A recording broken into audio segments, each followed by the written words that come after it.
Let's talk a little bit more about surveillance, Zach, because total and complete access to your iPhone, is that a possibility? Yeah, it is a possibility. In fact, there's an app for it. Yep, the NSA has the ability to spy on every single bit of info that comes out of your iPhone through the program christened Dropout Jeep.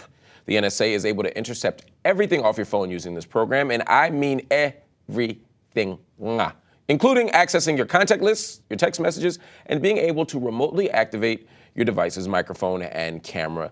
Zach, I watch Scandal a lot, so I'm probably paranoid, and I might sound like a broken record here, but it brings a question for me. As a reporter, will knowing this affect the way you communicate with sources? Does this affect how we navigate our day-to-day lives? I mean, it seems like a lot here.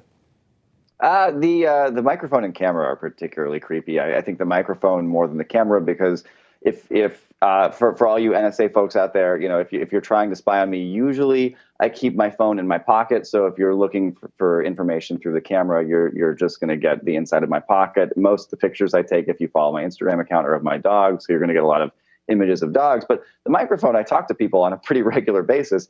That seems pretty creepy to me.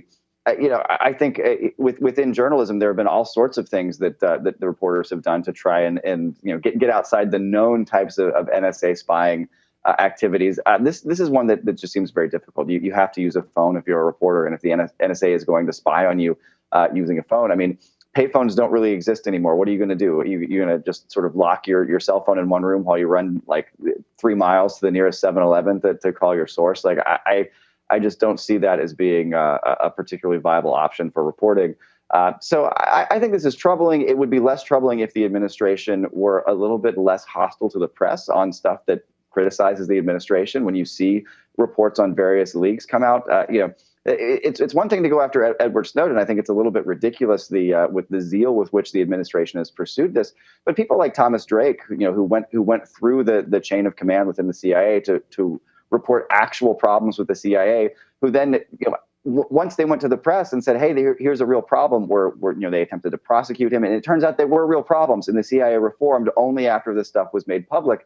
That sort of activity makes people really skeptical about the intentions and the goodwill of the administration, and it makes reporters feel a little uncomfortable. It makes people question, what exactly the First Amendment means to this administration. If they were just better about these types of things, I don't think we would get paranoid about our cell phones.